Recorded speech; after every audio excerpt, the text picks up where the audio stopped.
Oh my goodness, what a absolute diabolical startup this morning. I can't even talk either. It's not even the morning anymore, Jay. It's the afternoon, guys. What's going on? Welcome back to the channel. As you can hear, I'm not really with it today. I'm having one of those very awkward Mondays. It's been strange to say the least. The live stream simply didn't want to start. It was just like, no, bro, no, no, no. And then suddenly it was like, oh, okay, actually, no, you're live. You're actually live now, bro. So sorry if you guys heard any other noises before this started up. I was messing around with the microphone. I've finally got my little stream deck thing in place so I can do all of the smooth transitioning again without fumbling around with my mouse. So you guys just simply hear, because I've heard it in the replays, just that's all I can hear is just click, click, click, click, click, click, click. And I was thinking, oh my God, if I was watching me, that would annoy me. So less clicking, hopefully, and more doing. But I hope you guys had a nice weekend wherever you are. Just do me a favor. You know, it's Monday. Drop a like, help other people find this stream. We're going to be going over primarily lunk related stuff in this Monday live stream, and I hope you guys enjoyed the Friday live stream. I had a really good time talking to people like Straff Cole. It's invigorating for my mind. I don't know how it was for you guys, but again, that's something that we're going to be doing each and every Friday, and I've already reached out to many different people in the LUNC ecosystem. I think you guys would want to see on that mystery slot each and every Friday live stream.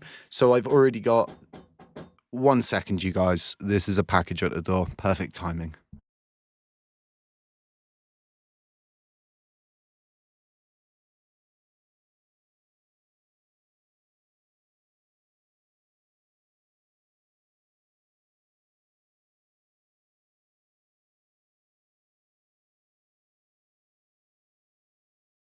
Oh my God. That was my vacuum packer for vacuum packing smoked meats. I'm really into smoking meats at the moment because you really don't need to be able to do or like organize your body much to throw a piece of meat on the smoker, so to speak. But anyway, completely lost track of where I was, what I was talking about, but let's progress. Oh yeah, I was talking about how this is all going to be about LUNC, the live streams, the mystery slots. But if there's anyone that you guys want to see on, let me know in the comment section of this video, and I'll be sure to reach out to those people. And again, the mystery slots are never going to be the same person, so my aim is to never have the same person on twice in 1 month, but definitely going to have reoccurring guests come on, and it's just going to be in those Friday live streams. Again, if there's anyone you want to see, I will reach out to them. Just let me know in the comment section. But like I said, I've got guest slots filled up for the next 3 weeks, and again, it's going to be people that I know you guys want to hear from, and trying to give all of these projects really an edge is the best thing we can do at this moment in time. I myself know what it's like to build a product and no one really be there to help you as an end result with marketing, with advertising, and just really getting the product out there so people actually know it exists. So again, like, I want to do my utmost best for all of these different projects, but let's move forward. Let's move onwards.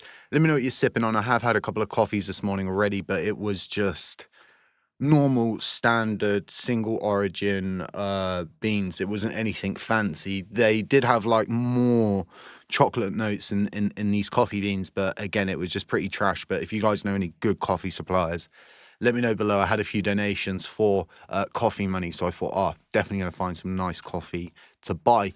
Looking at crypto bubbles on the day, we've got a lot of things standing out. We've had a little bit of a win inside the Patreon insiders group, where I put all of my my trades that I'm making, alpha that I'm putting out. We had a recent win, so although the market's looking a little bit shady, it's hit and miss at the moment. There is gains to be made out there. You just kind of have to conform to the idea that they're not going to be substantial gains. Instead, you're really looking to make 100, 200 bucks a day if possible. And from my perspective, right, when I was younger and I worked on different sites as a scaffolder and then moved on to structural engineering, I always think to myself in crypto, if I can just pull my daily wage that I used to get back when I was younger out of crypto each and every day, then, well, I'm winning. I'm simply going to be winning at that point because, again, this is a good mindset to get yourselves in because those smaller trades give you the confidence to make bigger trades in the future. And I've always, for a long time, been that guy that made great trades, but only ever on like 100, 200, 300 bucks. It wasn't until Ponky came along where I became very heavily committed to that meme coin and actually put down a few $1,000 instead. And that really paid off for myself, a lot of people inside the Patreon group. So again, mixed feelings out there. But if you know where to look and you know how to read the charts and you can see the patterns playing out, well, then you can trade those different patterns. But yeah, you know, crypto bubbles mixed on the day. We have had that all important CPI data, which has come forward, which a lot of people are going to be reacting off of. And they're saying that the CPI rose softer than expected, 0.3% in September, and Bitcoin adds to the gains. We're actually seeing a huge cooling off with precious metals. We spoke about this on Friday briefly. Things like rhodium, silver, gold, titanium, all of these kind of precious metals are beginning to sharply decline in value. This is what we want to see. We want to see that dominance that raw metals are having in the market right now drop in the same way that you would really want to see Bitcoin dominance drop before altcoin season. So again, although the CPI data is not that interesting, you might feel like it doesn't really have an effect. You don't really need to pay attention to this. Trust me, you do. It's part of a cauldron. And crypto is definitely a cauldron. And every so often, the chef puts in the right ingredients and cooks the right thing up. And that right thing being all of those big pumps that you see. And I think we've got a big leg ahead of us, especially with what's just currently unfolded in China. Trump getting, hopefully, this deal on everything. Things are looking different from my perspective in Europe as well. A lot of peace talks going on. And essentially, like I've said before, you've got these two characters who really just hate each other.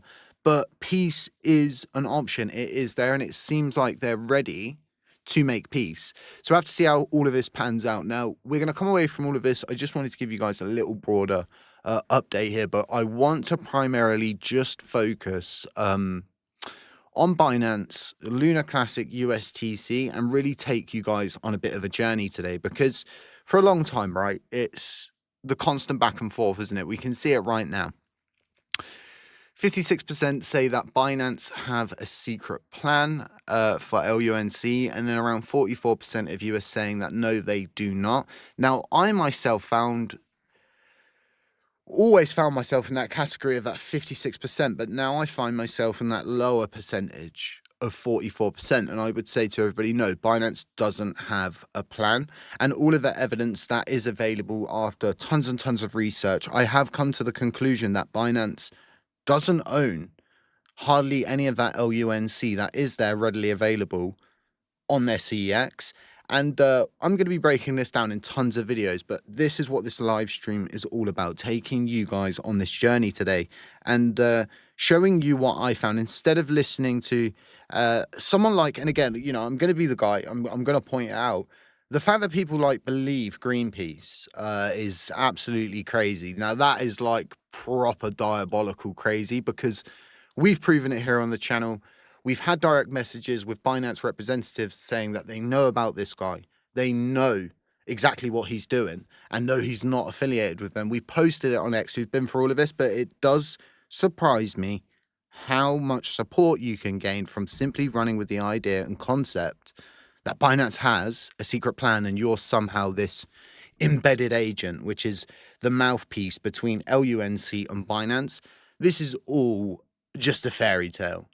But when the desperation is out there, when people start to lose hope, you start to believe more and more in these unbelievable situations, these scenarios. And I know it's not what you want to hear. That Jay doesn't believe that Binance has a secret plan. The guy, right, who did all of the research, the guy who figured this out, that Binance, yes, was burning. And yes, Binance do continue to burn to this day. But Binance do not have a secret plan. And like, again, that's coming from me. And I wouldn't say any of this without grounds to come forward and actually say to you guys that Binance doesn't have a secret plan. And it's down to us to save our own bacon. It has been 4 years. That's enough evidence in in itself that Binance isn't interested in helping us one bit. We're essentially a marketing tool, a ploy, if you will, and we baited the trap ourselves. Yeah, they kind of like pushed us into it, and they essentially put the garden there for us to go and till and to provide this marketing, right? But we provide a lot of benefits to Binance because we consistently talk about them all of the time. It's our main attachment. They burn each and every month, which isn't significant at this point. And if they weren't whitelisted, by God, you better believe that they would be burning a lot more because they're not whitelisted, because of the amount of LUNC that they have. Whether they own it or not, right, they move mass amounts of LUNC around the wallets that are whitelisted. They're whitelisted for this specific reason. Now, if they weren't whitelisted, all of those movements would be taxed. If you were around and if you were here during the time, right, when crypto.com made 2 bad transactions, and those transactions resulted in crazy amounts of LUNC burned. A lot of us witnessed it. A lot of people are like, wow, that's actually a significant amount from a mistake, from a bad transaction that they made. So think about someone like Binance. We've provided them this whitelist, and what do you get in return? You get a monthly burn that it does nothing. It does not make the price go up, and it does not make the price go down. Does this mean that burning is bad and it doesn't do what it should do? I'm not saying that. You know, this is definitely a scenario where you can split the hairs many times over, and you can look at this from many different perspectives. Burning is good. It's really good to be out there reducing the supply. But from my perspective, it's not worthwhile us having Binance whitelisted, so they just perform this very measly monthly burn. And again, it does nothing. You've seen this. The evidence is there. It's been 4 years, right? If Binance had a plan, it would have materialized by now. We're either at the peak of this halving cycle, or we're just before the next big move of that big peak coming. So it's either they had a plan, it would have been activated by now, they would have come clean, they would have come out and been honest about it, right? Because why wouldn't you? Why wouldn't you want to be the savior of a blockchain? Why wouldn't you want everybody to know that your secret plan you've been working on for almost 4 years is now here and you're going to save this ecosystem? Again, you haven't seen that. And the likelihood of you seeing some secret plan unfold before this market does peak out and eventually die down until that next halving cycle actually begins again. Binance do not have a plan. And again, I know this isn't what you want to hear. Like, I get it. I get it more than anybody. I'm a YouTuber. I create content. You know, the burning stuff sells like hotcakes. And again, we need to be really careful because I don't know if you guys listen to like rap music and stuff like that, but the words inside rap music, they're very, I would say deep. It's very poetic in this day and age. And there's a song by a rapper called J. Cole, which I find really interesting. It's called Middle Child. And he says about like fake people being the voices that I listen to. And I was like, how, the beauty of it, like how relevant that is in LUNC, because essentially the people that you listen to, you know, are like All Nodes, Greenpeace, these kind of people, which essentially just, well, you know, you have to be a moron, like, to not be able to see it. So anyway, what I'm going to be doing is like live research from this point onwards. So it's just going to be me speaking out of my mind. We're going to be doing lots of different stuff. I've got a flowchart system where we can mind map it all out. So it's not just me like saying this stuff, but I'm actually going to give you a visualization of what I'm talking about, the plan, how I'm going to backtrack all of this to figure out, right? And this is the point of what I'm going to be doing. And this is all of the preparation that's been made with our back ends. We've crawled a significant amount of time to get all of the data and harvest all of the data before the crash, leading up to the crash, and after the crash. And essentially, this is going to give us the answers that we seek. This is going to tell us, right, what TFL did. Who does all of that LUNC belong to on Binance? And this is the golden question. It honestly bugs me. And the reason why it bugs me so much now is because if TFL did send a substantial amount to Binance, and that's what the evidence suggests at this point, then that belongs to TFL, doesn't it? Right? So we can all agree, if, okay, just to simplify this down before I start really taking this thing outside of the box, right? If TFL did in fact send a substantial amount or any LUNC or USTC to Binance, to that exchange, right? Regardless of it being on the exchange, regardless of the CX's standing, its personal opinion, whatever, right? If TFL did in fact send it to Binance, right, it belongs to TFL. The jurisdiction, right, the absolute all and everything, and like I said, the jurisdiction that falls on those assets is pretty damn simple. Okay.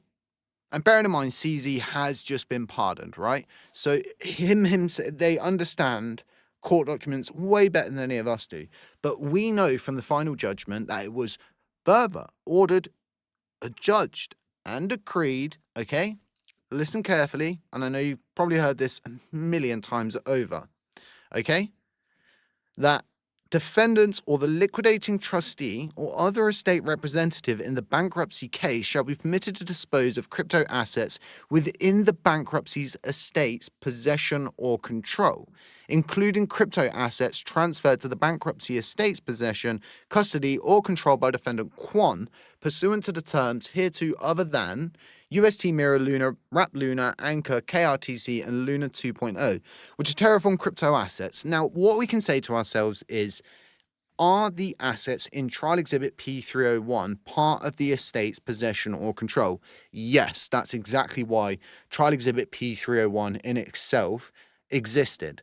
So what we can say to ourselves, that the funds, before we go any further, the funds that are on Binance, right, have one route, and that is to be burned, not to be used for anything else, not to be held by that CEX, right, but to be burned. But what we need to understand is, if right, if there are funds on there, Binance has no obligation, right, to adhere to this final judgment unless someone from our ecosystem does the length work to figure out how much was sent to Binance. Now, we cannot figure that out right now. Where we're all sitting right now, nobody knows this. Nobody knows how much of the total amount of LUNC and USTC that's on Binance belongs to Binance and how much belongs to TFL.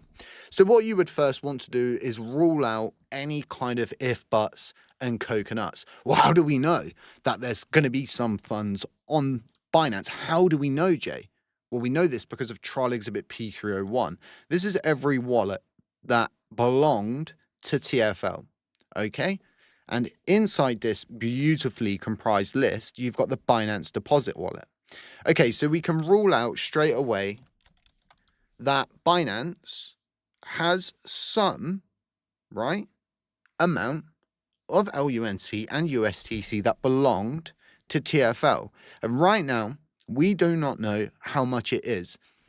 And this is the big conundrum. It's always going to be the biggest conundrum.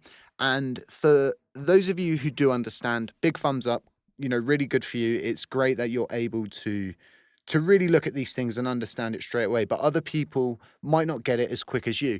And what I like to do is always treat you guys as if you know absolutely nothing. So what we're going to do is bring up my all-important flowchart. I've loved this flowchart tool for a long time. Those of you who are long-standing members of the channel will know how many videos we've used and weaponized this essentially to visualize things. So ignore everything down here at the bottom. What we're looking at is up the top. And what we're trying to do is distinguish right now the difference between a CEX and on-chain. On-chain, okay, memos are not required. So let me just correct this. So I was doing some copy and pasting. Memos are not required on chain. If you use a memo on chain, it's essentially just you putting a note. I mean, you can put absolutely anything that you want, as a lot of you know. So memos are not required on chain. So when we want to crawl the blockchain and we want to look at wallets, we use something like Lunk-Explorer or Station Explorer or Galaxy Explorer. This gives us the ability to see what's what, who's who, and what went where, how much a wallet holds, where they've been sending to, where it's come from, the amount that each wallet has in its balance. This is really simple and it's very easy to do. But when it comes down to a CX, there is no explorer that exists, okay? And memos are required. So if you send assets from on-chain, okay, to Binance, you need a memo, okay? There is no explorer out there to go and look at a CX to explore these things, okay? The only people that can explore the CX is the CX. Okay, so now we've distinguished that we've got explorers on chain, but we don't have explorers off chain. So we've got a bit of an issue, right? Because if we do want to see how much TFL sent, well, we can't. So if we go back to trial exhibit P301 and we look at that list, we can see that we are not able to gauge a balance of how much Binance holds, because everything goes to the deposit wallet and then it's migrated to their main wallet. And we'll go over this later in the video and I'll ensure to break it down when we get to that point. But what we need to understand is the substantiality of this situation, right? The need to figure this all out. So let me just grab this tab. Yep, going back to this. So we know that trial exhibit P301 essentially sits in the middle. We've got this list of wallets. We know that there are assets that have gone from TFL to Binance, but we do not know how much is there. How do we figure out, right, the memo? This is the biggest thing, and it would instantly, right, solve our problem if we had the address and the memo. Well, we've got the address, which is going to be the Binance deposit wallet and then obviously their main treasury wallet, but we don't have a memo. But a memo was used, okay? And this is something that you all need to understand, is that the memo at some point, right, for this transaction was used on chain. So at some point, okay, right, if TFL did in fact send a bulk amount of assets in multiple different transactions, those memos will be there, they'll be available. Now, finding those transactions, right, from TFL, again, sits in the middle. So when you think to yourself, well, how would you narrow this down? How would you, right, say to yourself, if there are assets there, how could you track them down? And this is where it gets very, very tedious. And thank God for smart contracts. Thank God for, 21st century crypto engineering and blockchain technologies, that we can write smart contracts and we can narrow down. So if we've got a set of dates and we've got a range, we can run a smart contract and we can essentially crawl transactions during that timeline and say, okay, they need to exceed, 1 billion LUNC, and only show us those transactions, and then throw us out all of those transactions in a CSV. Now, once you've again narrowed this down, and in order to narrow this down, you've got to really think outside the box. So let's bring you over to beautiful Lunk Dash. We've moved to V4. It is V4. I checked the logs. This is really beautiful. Looks really, really good. So yeah, enjoy this new build. Now, everything that gets sent to Binance goes to the deposit wallet, and then it's handled from that deposit wallet, okay, to their main wallet. So this in itself isn't going to give you, right, a good reading, because and this is the real important part, is that if, okay, they did do it in multiple transactions, well, the likelihood is this is the area, this is the range that you're going to be looking at. But again, this is the deposit wallet, so whatever goes here just goes out. It goes in and then it goes out each and every day. So we can nullify this. This isn't, again, going to give you the answers, but what is going to give you the answers here is that main wallet.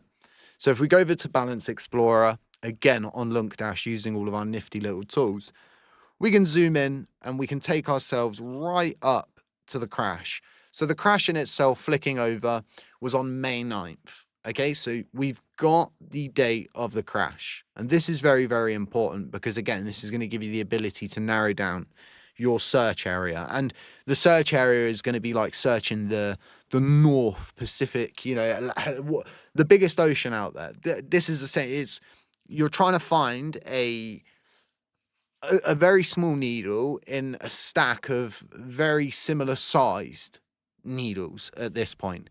So going here from, I would say anything running from around the 10th, okay? And then looking up until probably around the first of the 6th month that year in 2022. This is when we see the initial bulk amount being moved from wherever it came from to Binance. And again, if we were looking for evidence, if we were looking to narrow this down and say, well, okay, maybe they just sent a small amount of LUNC and USTC to Binance at some point, but we can narrow it down and we can say that the likelihood is they made a very, very substantial transaction to the Binance deposit wallet. And you would say, well, why would they do this, Jay? What's the point? Why send it there? If you want to hide anything in crypto, just send it to a CEX. Can't crawl for it. There's no explorer, is there? Unless the chain's going to produce the information you're looking for and the evidence that you seek, then you're not going to know. As soon as something leaves our chain and goes to the CEX, right, it disappears. So you're sitting there and you're probably saying to yourself, well, Jay, hang on a minute, right? How, if you get the memo, how are you going to see how much is in the wallet? This is the beautiful part about what I'm planning. You don't actually need to see what's in the wallet. Like, you really don't. You just need the memo. If you can find the memo, you could back Binance into a corner, right? And they could take that memo, they could run it through their servers and go, oh, crap. Oh, wait.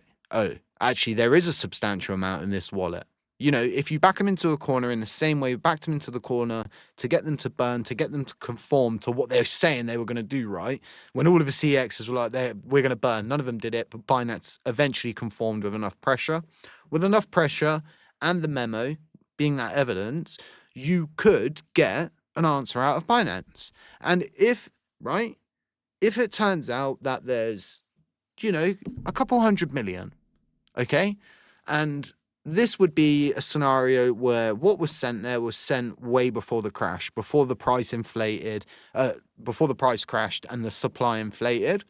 If it was after, and it is a substantial amount, they have, right, a duty. And I don't just mean like an obligated duty of like respect between us and Binance.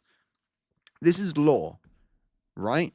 Those assets, okay, are inside Trial Exhibit P301. That wallet is in Trial Exhibit P301, meaning that those funds, whatever belongs to TFL, is part of Trial Exhibit P301. And what do we know about that document? Everything was ordered to be burned, okay? Destroy the private keys or burn the assets. We know that Chris Armani went ahead and burnt the shuttle bridge. We burnt, Mira and Anchor Protocol. We burnt all of those other dead assets. We know, and it's not many times that we can sit there and say to ourselves, well, we know. A lot of the times I say to you guys, we don't know.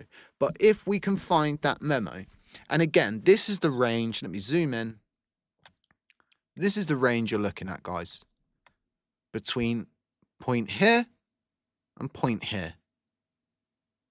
Between these two areas, right, is the answers that we all seek. And again, I have to stress this to everybody. It's been 4 years. I was gone for 4 months. I was paralyzed for the best part of 3 months. Throughout that time, when I couldn't use my hands, I would always have someone put on X and I would have them scroll. Eventually, like I got like things set up on my phone so it scrolls. I don't know if you guys have seen this, but you have that looking thing and it will scroll for you. It's really, really good for someone like me. So the more I sat there and the more I was stood back from the situation, the more I saw that really no one, like everybody talks a good one, right? Everybody talks about this Binance mega plan and Greenpeace being this, I'm this voice of Binance or whatever. Like, yeah, whatever. Like, you're not fooling me. I'm not drinking the Kool-Aid and I can't believe other people are at this point. There needs to be more work, more effort that goes into what people say instead of someone just going, oh, this. Instead, actually taking you guys through the motion of this thing, explaining it, breaking it down. Instead, it's kind of weird. It's kind of weird for me at this point. But again, this is where you're going to find the most answers, you guys. This between this area here is the range that you're looking at. So if we can create a smart contract that can crawl this, and yes, we can, it would take, you know, a couple of weeks to do this and then to begin the crawl. We could. And then you would say to yourselves, well, hang on a minute, Jay. Okay, so how are you going to crawl? How do you know what wallets to crawl, Jay? How do we know? Where do we, you know, where did the funds come from, Jay? How do you know where the funds come from? Well, this is the interesting part. When they released Trial Exhibit P301, and this is a modified version, this is my own version, there was a lot more wallets than just this, but all of the other wallets are Cosmos-based wallets. Now, these Cosmos-based wallets can hold LUNC and USTC, and again, this is all something I need to go through in the future and really pursue, but we need to understand that we have a list of every single wallet that TFL ever had. Okay, so, well, essentially, we've got the wallets, right? We've got the time frame, and we're building the smart contract. So if we put all of these wallets into the smart contract, okay, and we ask it to crawl and say, did any of these wallets make a transaction in this time frame between X amount and X amount? And it's going to spit all of those out. Once you get those wallets, you're going to have to begin the most tedious and long-winded process of what I did here, which is where you go into each wallet, okay? And you've got to find exactly where that transaction happened on the block. And then once you find that transaction, you can find the memos. And if you can find the memos and say you find, because if it's not sent in one transaction, which it isn't, and say it's sent in like 7, 8, 9, 10 different transactions, well, each and every one of those transactions is going to run with the same memo. So if you start to find a cross correlation, you know, of a memo showing up more than once, twice, or 3 times, well, then you begin to narrow that down, right? You begin to narrow these things down. I'm at a point now, I keep slamming my desk, I need to stop doing that. I'm at a point now, you guys, where I'm not 100%, I'm getting back to 100%, but this chain has a duty, and it's had a duty for a long time, and it seems to have just, like, whatever, that duty doesn't exist, or it doesn't matter anymore. We have a duty and an obligation to do exactly what this final judgment said, okay? Which is to go in and defendants shall otherwise burn or destroy private keys in Terraform's possession. Okay, I have given everything when it comes to Project Dawn, and this was before I had my surgery and became paralyzed. I'd given everything someone would need, right, to actually go propose to burn these assets. The smart contracts exist, you can just go and use them. You know, it's not a secret. Anybody within the past 4 months could have pursued this, but why haven't they? And like, why are you guys not pursuing other validators saying, well, why, you know, instead of focusing on the parts of the garden we can't tend to, we should focus on what we can tend to. And what we can tend to is things like Project Dawn, right? Trial Exhibit P301, because although we've burnt Mirror, Anchor Protocol, and Shuttle Bridges done, right? There's still more assets out there. There are still assets in these CEX wallets, and no one's pursuing it. No one is looking into these things. No one is saying, well, hang on a minute. And you know what it boils down to, you guys? You really want to know what it boils down to? There is no money in cures, right? There's more money in selling you, you know, a remedy, right? There's no money in me curing you. Curing you is a one-time thing. So anybody who performs this action, right, and actually goes and does the length work to figure out what is on Binance, it's a one-time ride. And once that's done, well, people who are sat there and have literally built their whole well-being, have become a top-ranked validator, running off of they're a Binance mouthpiece and they speak for Binance and Binance has got a secret plan, are going to be out of a job. They're going to need to come up with a new con. And again, I'm all about getting answers. It has been 4 years too long that we have sat here and allowed this chain to be trodden on. And I do mean it. Those who gatekeep and have gatekept or gatekept the lane of communication between themselves and Binance instead of gifting it to the entire chain, right? You're bad. At this point, you yourself have a duty to hold Binance accountable, but you won't. Because once this thing's done, once someone has done all the length work, has burned all the assets, right? it's done. And then again, who is going to go out there and who's going to take it on the chin? Who is going to do all of the work, right? And then take the hit for burning millions and millions of dollars worth of money. You know, again, I will always be held accountable for that. If there's some crazy law that, you know, is created in the future that for whatever reason I have fallen foul play of, they're coming to me because I'm the one who initiated the burns. And again, it's the accountability that nobody wants. And again, like, you have to understand, these people like Greenpeace, they're out there selling you guys remedies. Oh, Binance has got a plan. Yo, yo, hey, Binance has got a plan though, yeah, I promise. Yeah, not buying it, not drinking the Kool-Aid. I'm all about data, and all of the data is here readily available. And how long did it take for me to break that down for you guys? What, 30, 40 minutes to break that down? To explain to you guys that the answers are out there, right? And finding these memos, it's not hard, it's just tedious. It's just like literally over and over and over. I'll do it right now. Tappity tap tap tappity tap. So let me bring this over. So, you know, again, right, it's going to be individual wallets. So you're going to need to come to this wallet, and then you're going to need to scroll, okay, all the way back, right, to possibly 2022, right, for each one of these wallets. Can you imagine it? Now, obviously, on Lunkdash, we've got advanced tools like the blockchain bubble explorer. Now, that's going to make it easier for us to put a time frame in, and I'll do it now. So again, before we move forward to the next part, understand that each wallet that's produced by this smart contract, it then has to be subject to this, to literally just possibly hours and hours of scrolling, and then when you get into the date range, slowing down. Okay. And then once you find that transaction, again, like I have to stress this out, everything that you need, is going to be here. So the memo that TFL would have used, right, is going to be here. And then that memo, once found, can be produced to Binance. And then on top of producing that, you would produce this final judgment and say to them, you do not have an obligation, and you do not have to do this because we're asking you. You need to do it because it's the law. This was the final judgment of the civil side of the case. Those assets are contained inside trial exhibit P301. And this is now, from my perspective, seek and destroy. This is literally what it is. Again, this is a part of the garden that I can tend to. This is a part of the garden that I can, you know, come in and we can grow this thing. So what I want to do, and again, I want to break this down like as best as I can for you guys. Let's go to Lunkdash.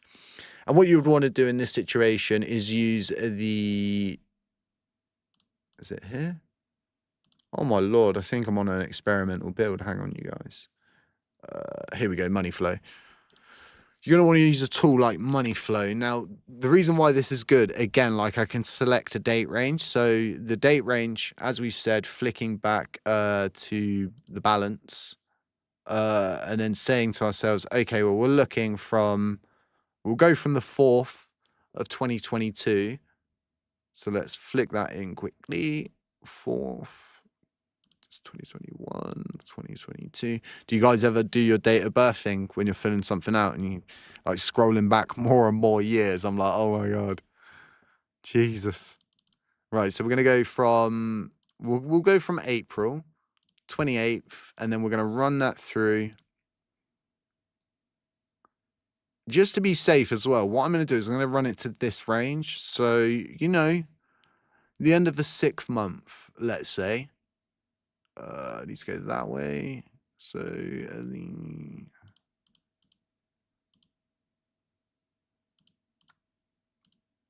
oh my God, Kevin.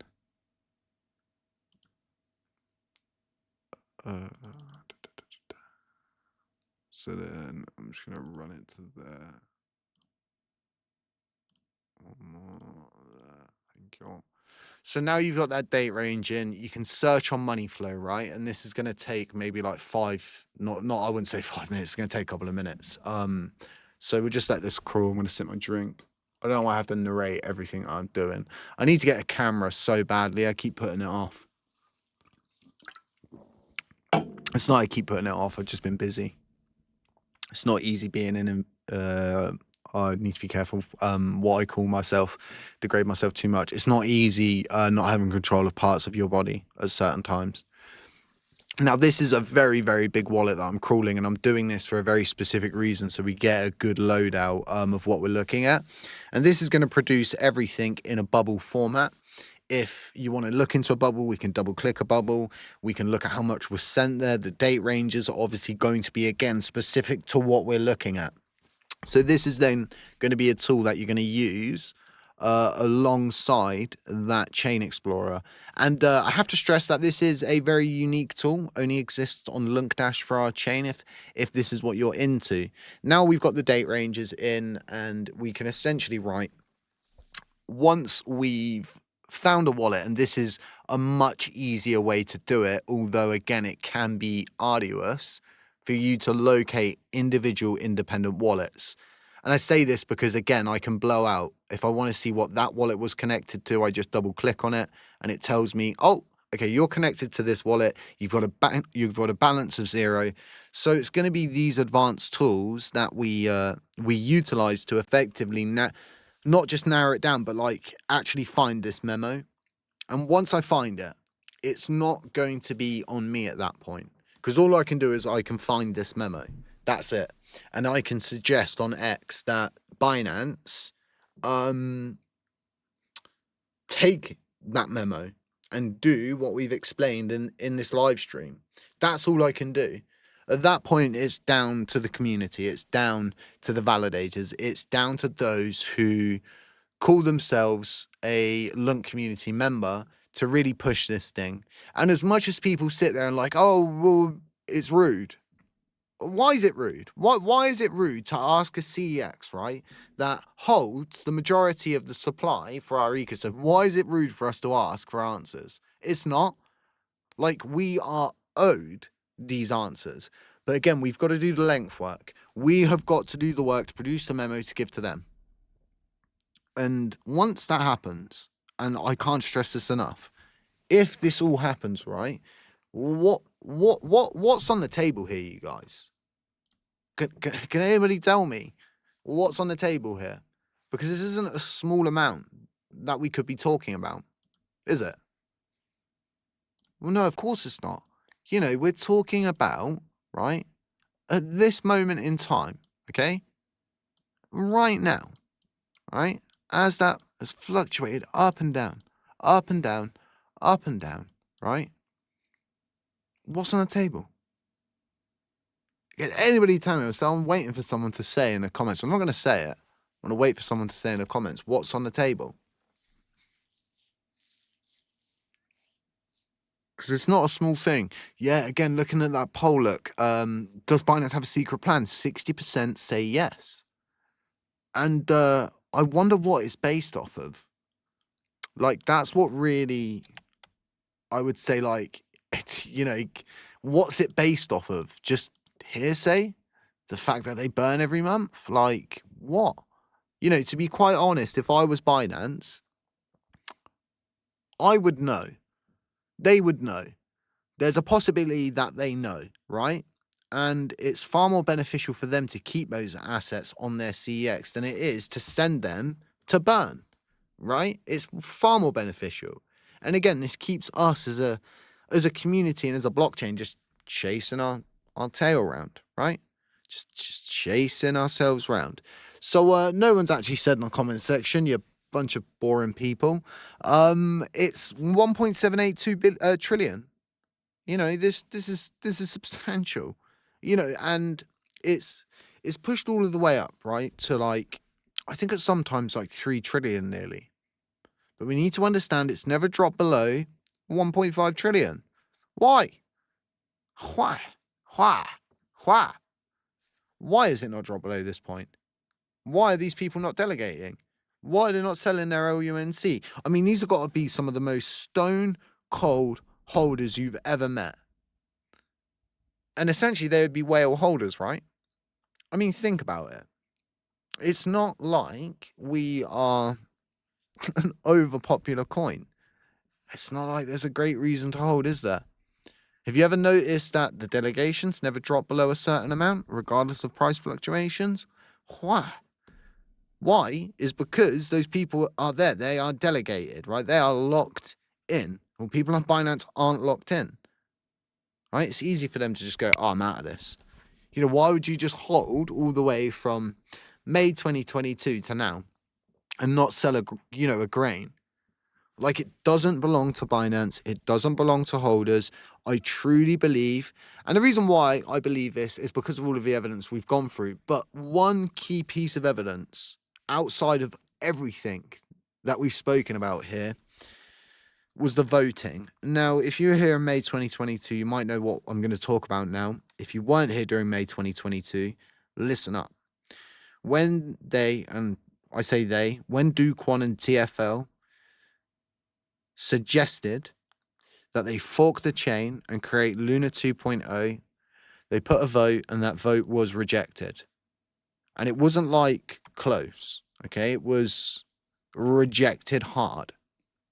Then, suddenly, more coins are being minted, right? Pushes up to around 7.9 trillion. You can see it in my original videos. The supply reads 7.9 trillion, right? And then it suddenly goes all the way down to 6.9 trillion. And then a load of assets move from on-chain to Binance. And we can see that reflected, right, guys, in the balance history. We can see that the bulk of the assets that go in happen around the time of the voting. When you look at the dates, right? And I have to stress this again, there's a lot of things I've got to stress today.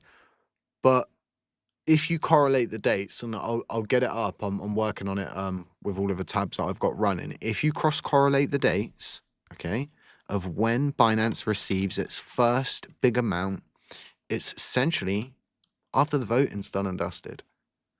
And suddenly, right, Do Kwon gets the vote passed. There is more evidence. In fact, there is lots of evidence to suggest what I'm saying here, but there's absolutely zero evidence to suggest that Binance has a secret plan. And yeah, I was a sucker. I fell for it for almost 4 years. But I'm old enough and I'm smart enough and I've been here long enough to know that they are leading us on. They've got us on a hook. And we are so caught up in the idea and concept that if Binance does not burn each and every month, this chain's doomed. Like, it's all done. It's going to go to hell. And, you know, we've been through way worse things, and that didn't kill this chain. The burning that Binance gives us each and every month is nowhere near the amount that they would be burning non-consensually. You know, it's not something that I have a choice of. You just remove that whitelist, and if they move assets, they're getting taxed. You know, they're going to be subject to everything that all of these other CEXs and we ourselves are subject to. We're at a point now where it's just not doing anything. When was the last time you guys saw Binance burn and there's a price fluctuation from it? Do they ever even shout us out? Do they even make an announcement? They make a news article which, depending on where you live in the world, you can't even access. Can't access it here in the UK. Well, that means, you know, everybody in the UK never even sees that news. And again, this all falls back on the algorithm thing, right? What I see on my algorithm is completely different to what you're going to see on your algorithm. Yeah, totally not buying into this anymore, you guys. Just not buying into it. Now CZ's been pardoned, right? It gets to me even more. Because, like, you've got this guy, right, that's supposed to be, like, the hero of crypto. And he's supposed to be so good for crypto, you know. Oh, you know, this is a great guy. Well, he can't be that great, can he? Because he knows. He clearly knows something. And the fact that people will be like, oh, Binance still hold their LUNC from before the crash. Yeah, they do. And then they refer to the tweet. They're like, Binance must have a plan. Like, bro, think about what just got said. They said they have still got their coins from before the crash. Okay, so the coins they accumulated before the crash are going to be like minuscule, because that was before the crash. That was before the supply inflated. So what they had to accumulate, oh, we didn't sell our coins. You couldn't sell them. They weren't worth anything. They're like literally not worth anything. Like nothing. It's like a CEX coming out and saying, oh, we support this LUNC upgrade. What? You've got no choice. Support it or delist us. Either one. Pick one. Like you're not really supporting, are you? Like, again, like, Binance don't make the effort for you guys. They really, really don't. It's diabolical at this point. It's my favourite word. It is diabolical. I very much despise Binance. Not like in a bad way or whatever, but they have the answers. Like, the likelihood is they know about the wallet. They know about how much TFL sent. They know the memo. They know it exists, right? But there's like no one to hold them accountable. TFL are done and dusted, right? No one's coming from the SEC. No one is chasing up trial exhibit P301. It's done. It's finished. It's down to us as an ecosystem to save ourselves. And people just, for some idiotic reason, believe Binance is going to come save us. They ain't. They're not coming. It's like they're not. We're literally getting high-fived by them as our head keeps getting pushed further and further and further under the water. Now, there are a lot of other assets that are sitting around. And again, there should be some kind of seek and destroy program. Like, this is the kind of thing, again, it's like the part of the garden you can tend to. It's bullish. Do you know why it's bullish? Because it's not just simply some CX that's running us around in circles, burning it every month. Oh, yeah, great. It's great for the first year, but then it's just like, whatever. It's priced in, isn't it? But when you're actually going out there, you're doing the work, you're explaining these things, and then you're actually like hunting down these assets, right? It's kind of cool. It's bullish. It's something to be excited about. And again, it's a part of the garden this chain can tend to. I think there needs to be a lot of changes, and the mindsets as well. Like, even with Strafe on Friday Live talking about the yield bearing stablecoin and about it being a good idea and concept, but the proposal itself not being the right form of this yield bearing stablecoin. But a lot of the other feedback that you see on it is like, oh my God, it's like they've just like drilled a massive hole in the side of the ship and suddenly the ship's sinking. Everyone's trying to bail water out. It's like, bro, they're just talking. But again, if we continue to just do nothing, if we continue to follow and support people, validators, entities that just do nothing, right? Other than tell you that there's some crazy plan in place. Like, they're so easy. Like, he can run that forever. Binance are never going to come out and say anything. Exactly, that's what he wants. Like, that's what they want. Do you know what I mean? Like, what? It's so obvious. It's so obvious. Maybe it's just because I've been gone so long or whatever. I don't know. I really don't know what has happened there. But guys, there's quite a few of you in here today, which is kind of crazy. It's normally not that many people. If you could drop a like, drop a little comment, share it if you want to as well. Help this channel get found by the algorithm. More importantly, help more people find this content. And even if you disagree with me, right, and if you're sat there and you're saying to yourself, well, I don't believe you, Jay. I actually believe that Binance does have a plan, and I believe that they should continue burning. Like, in a way, I agree with your mindset. Like, I understand. Like, we've all got differing opinions, but again, right, you have to understand that if you do the same thing for 4 years and you get this, you get the same result for 4 years, right, then something needs to change, doesn't it? Like, in your country, if they're doing the same things over and over again and they don't change something and the problem continues to exist or worsen, well, something gets done about it, doesn't it? Right? Okay, you've had your 4-year term. You didn't really do what you were supposed to do. Let's actually try something different. And I think we're at that point. Like, and although people would sit there and say, well, if we mess around with the Binance burn and, we'll lose them forever. Like, I really don't think we need them. Not we think or what, we don't need them.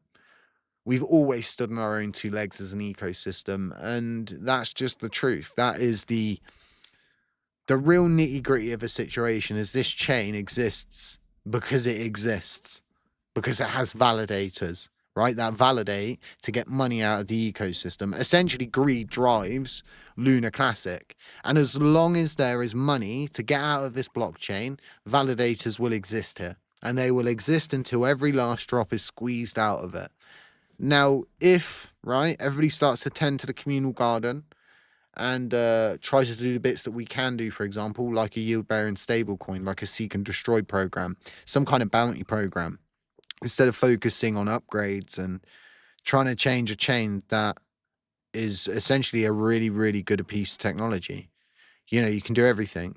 And more importantly, you can build a lot on this blockchain and you've got everything you need around you to plug in.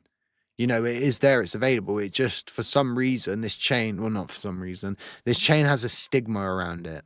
And a lot of it exists because of the substantial amount of the supply. And the bite and crunch of this situation is Binance did not buy and accumulate a load of LUNC before the crash. Like, they wouldn't do it. They would, and if they did, they would have been gone a long time ago. They have no obligation to hold it. You know, they're not responsible if they sell their supply of coins, right? And the price crashes. They're not responsible for that. It doesn't matter at that point, does it? If they do sell it, the chain crashes and it goes to zero. What do they care? Like, we've seen it so many times with so many. Look at what happened with OM Mantra. Oh my God, that is like the best example of what a CEX does with a coin that it holds during a massive crash. You know, so many CXs were like, oh no, whoa, and attributed to the massive crash, the panic. You know, yeah, sadly, it's one of those ones that no one should have any whitelist privileges, period.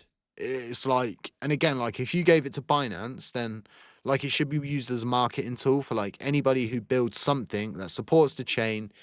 Maybe you're allowed to have like one wallet whitelisted or something, but again, it doesn't exist. We don't even help the projects on chain. We don't help the builders on chain.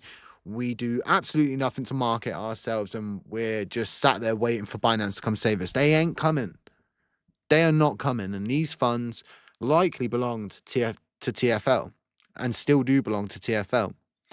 Yet, oh, it bugs me. Really, really bugs me, you guys. Mondays, right? So I'm going to go through the comments quickly. Oh, Tabs is here. Hey, buddy. Give Tabs a shout out.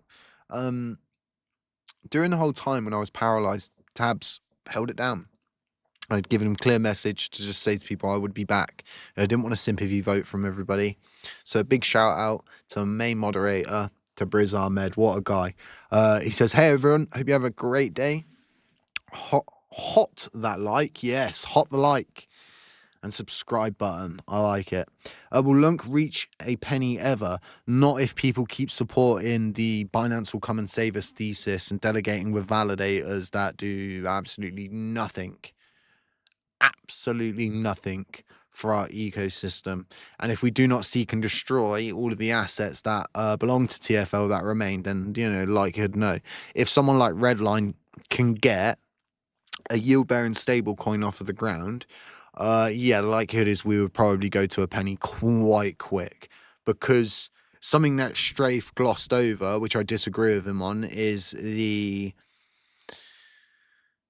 plan that they put forward was primarily focused on chain, which means, you know, LUNC, Columbus 5, but pushing out into the broader cosmos. And him sort of saying, well, we need to cater for the CEXs as well. The original product, which was a UST, a yield-bearing stablecoin, it didn't get big and famous because it went through CEXs. It got big and famous and so heavily utilized because it remained on-chain. Okay, it was not just a store of value in the cosmos, but it was a, you know, something you transact value with, you know, for face value. You don't necessarily need to worry about off-chain to begin with a yield-bearing stablecoin. Instead, you really want to garner and gain data on-chain. And if UST works on-chain and got as big as it did on-chain, well, then there is a huge gap in the market in DeFi for a yield-bearing stablecoin. And that's the kind of stuff that, you know, we should really have validators focusing on. And it's so easy for a validator to just go, oh, that's a crap idea. Not giving an explanation, just a very short paragraph of this is a bad idea. And then more importantly, like not having anything like really positive to input, like, oh, it's not a very good plan, but these are some positive points. Yield bearing stable coins, seek and destroy program. Again, if we start to tend to the part of the gardens we can reach, right? Yeah, we could go explosive, or we could go lunk to the moon. These are the things that we really, really, really need to lend credence to. Like, we really do. It sounds like a hard thing to do, at least in my head. It could be a big burn, but it would be a thing that the community has to come together. I mean, the community has to come together regardless. There's so much, discourse, division, and everything like that out there. I'm not into the whole going on X and bickering with people. Like, I got better things to do with my time. I'll say my part on what I think and that, but I'll always give you guys, the pros, the cons, the middle perspective, the outside perspective, as many perspectives as I can give you, I will try and give you, because I always believe that, everybody's got a point. And again, like this, you guys watched. I didn't watch it like happen in front of my face, but I guess a lot of you did. Someone out there has the power to inflate validators to like 14% voting power. Someone out there has enough assets to basically put a validator in a position where it could start to make a big difference, where you could propose something and no longer could someone like, oh no, shut it down because it's not good for business. It's not good for us. Why would we vote to have our rewards reduced? Why would we vote to have the USTC commission reduced so you guys can do a repeg? We don't care about you. We just care about our monthly, revenue that comes back. That for me really like opened my eyes, and I thought to myself, well, someone's got the ability to Spider-Man someone. With great power comes great responsibility, kind of thing. We all saw Vegas to push up to I think it was like 14%. That's wild. James J is correct. We need to remove their whitelist privileges. Yeah, but it needs to not just be like walking to the wall and pulling the power cord out.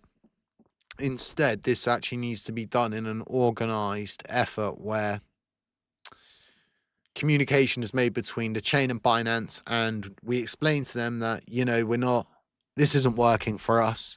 You're getting more from this deal than we're getting. And you might find, right, that they try to do something to keep the whitelist. You might find that what is suddenly this weak piece of armor in the chain suddenly becomes an offensive shield and sword, that you can barter with. The whitelist gives them a lot of privileges just because of the amount of people that clearly go and trade it on Binance. Because, yeah, some of that bulk is going to belong to them. They are a CEX, right? But, it's not going to, I don't think they own anything more than 20 billion. Like, I really don't think. But again, like, Binance is one of the biggest CEXs out there. They saw an opportunity and they went for it. Their holdings before the crash were worth a lot. And yeah, they didn't sell them. Like, how would you recuperate that money? Well, there's many different ways that you could do that. Like, many, many different ways. Just by simply having a whole blockchain consistently fantasize over you. And then again, we're all, Binance, you're amazing. Thank you so much, Binance. We really appreciate you concealing all of the truth and what is really happening out there from us. But thanks for the burn, little pat on the back. Yeah, no, not working for me. And yeah, I don't want to be the guy that comes out with this, but I don't want to be here in another 4 years' time. Which you probably will be here in another 4 years' time, with people still like Binance. So I'll be on my deathbed and people would be like, hold a microphone to me. So Jay, what do you think? The Binance still got a plan to ban all the LUNC? Yeah, look to the moon. No, like, oh my God. If this continues, like, it's kind of scary, really, to be quite honest, because our validator runs negative. So we pay out, well, I say I pay out more than what it makes, period, now. So I'm in a position, same as many other validators now, that are just simply not, like, to be here costs me money every month now. I don't earn any money back from that. So like, if this does, and I have to be right dead serious, I keep laughing and stuff, I have to just say to everybody right now, if it continues, it will not be me who leaves. I'll just be forced out. Like, I'm a human. I've got fucking 2 kids, you know. I have to go get a job again. I have to go back to structural engineering. It's not so like, if you think that all of these validators sitting there doing nothing or running off of the thesis that Binance has got a mega plan, like, you're just as bad as that validator running off of that, horse doo-doo. But this is the situation we seem to have found ourselves in at this point. It is a shame that, I was paralyzed and, the operation went awry, but I kind of feel like it was like a message. And I'm not saying a message from, I'm not Jesus is Lord or whatever. I'm not saying it's a message from above, but like a clear message, like, you're going to sit there and you're going to look from the outside inwards and you're going to see everything you didn't see when you were inside in your little bubble and you're in that rat race, consistently trying to appease everybody in the LUNC community, and people still saying to me now, what are you building next, HCC? Nothing. I'm not building anything else. We just spent like 32,000 pounds, right? So in dollars, it's way more. I spent 32,000 pounds on LunkPump.fun. I'm done. My only focus now is LunkDash and expanding the tool base, giving you guys the auto compounding specific to my validators, specific to LunkDash that has the best UI UX you've ever seen, and then working on tools. So if your wallet gets hacked and you've suddenly given your seed phrase out to someone and they've undelegated your funds, you can go to LunkDash, you can use that smart contract, and you can beat the hacker to it. How great is that going to be? That's what I'm going to be working on, and then more importantly, working on pangs and just continuing to work on those. I'll be pursuing this seek and destroy thing. I will find this memo. I will find these funds. I'll even suggest that we burn them. I'll even propose it. But if anybody thinks that I'm going to be like, relaunching LunkPump.fun or going out and building more innovative products, I would love to do it.